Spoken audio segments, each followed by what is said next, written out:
Hi friends, welcome to our channel my lifestyle and cooking. First time பார்க்குறீங்கன்னா subscribe பண்ணிவிட்டு பாருங்கள் friends. நம்ம இன்றைக்கி உருளைக்கிழங்கு வச்சு நல்ல வெளியே கிறிஸ்பியாக உள்ள சாஃப்டாக வேறு லெவல் டேஸ்ட்டில் ஒரு சூப்பரான ஸ்நாக்ஸ் ரெசிபி தான் பார்க்க போகிறோம். இதுக்கு முன்னாடி ஃப்ரெஞ்ச் ஃப்ரைஸே தோற்று போகும். ரொம்ப சூப்பரான டேஸ்ட்டாக இருக்கும், ரொம்ப ஈஸியாகவும் பண்ணிடலாம். இது செய்கிறதுக்கு ஒரு பாத்திரம் ஒன்று எடுத்துருக்கிறேன். இதில் மீடியம் சைஸில் 2 வெங்காயம் இது போல் நீல வாக்கில் வெட்டி எடுத்து வச்சுருக்கிறேன். உங்களுக்கு பார்த்தா தெரியும், இது போல் ரொம்ப தின்னாகவும் ரொம்ப திக்காகவும் இல்லாமல் இது போல் ஸ்லைசஸாக வெட்டி எடுத்துக்கோங்க. அடுத்ததாக இது கூடவே 2 பச்சை மிளகாய் இது போல் நீல வாக்கில் வெட்டி சேர்த்துருக்கிறேன். கூடவே 1/2 டீஸ்பூன் அளவுக்கு ஜீரகம், 1/2 டீஸ்பூன் அளவுக்கு ஓமம் சேர்த்துருக்கிறேன். இது கூடவே சின்னதாக வெட்டிய மல்லி இலை சேர்த்துருக்கிறேன். மல்லி இலை கிட்டத்தட்ட 1 கப் அளவுக்கு இருக்கும். இப்போ இதை தண்ணி எதுவும் சேர்க்காமல் இது போல் கையை வச்சு நல்லா பிசைஞ்சு விடணும். நம்ம பிசைஞ்சு விடும்போதே அந்த வெங்காயத்தை தனித்தனியாக உதிர்த்து விட்டு இந்த மாதிரி பிசைஞ்சு எடுத்துக்கோங்க. இது போல் வெங்காயத்தை நல்லா உதிர்த்து விட்டு பிசைஞ்சு எடுத்ததுக்கப்புறமா இது கூடவே ஃபஸ்ட்டு ஒரு 1/2 கப் அளவுக்கு கடலை மாவு சேர்த்துக்கலாம். இது கூடவே 1/4 கப் அளவுக்கு அரிசி மாவு சேர்த்துருக்கிறேன். அரிசி மாவு சேர்க்கும்போது நல்ல ஒரு கிறிஸ்பியாக இருக்கும். கூடவே 1/4 டீஸ்பூன் அளவுக்கு மஞ்சள் பொடி சேர்த்துக்கலாம். ஒரு 3/4 டீஸ்பூன் அளவுக்கு காஷ்மீரி வத்தல் பொடி சேர்த்துருக்கிறேன். நம்ம ஏற்கனவே பச்சை மிளகாய் சேர்த்துருக்குறோம், அதனால் காரம் பார்த்து சேர்த்துக்கோங்க.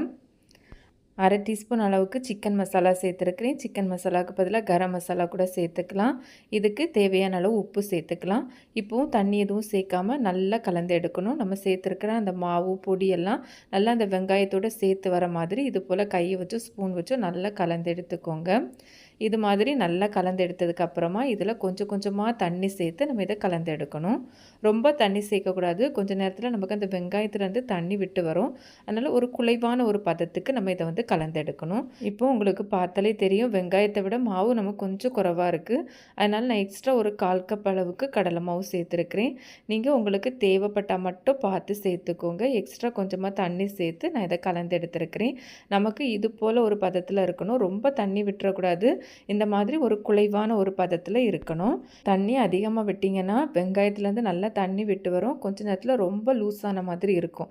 அதனால் இந்த பதத்துக்கு தண்ணி சேர்த்து கலந்து எடுத்துக்கோங்க. இப்போ இது இருக்கட்டும்.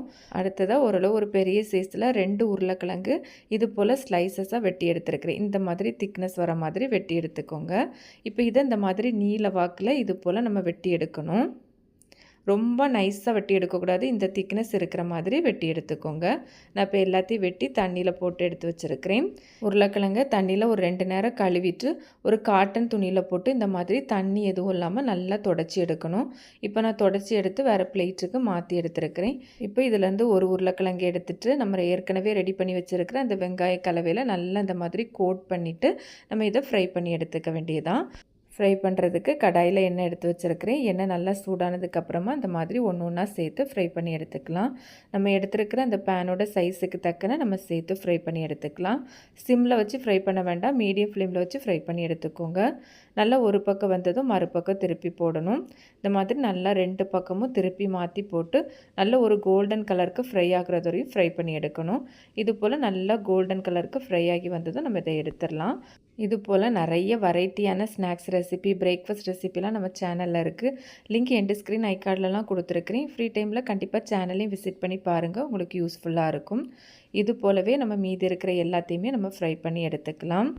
ரொம்ப ஈஸி தான். வெங்காயம் உருளைக்கிழங்கு இருந்தால் ரொம்ப ஈஸியாக ஒரு 5-10 நிமிஷத்தில் செஞ்சிடலாம்.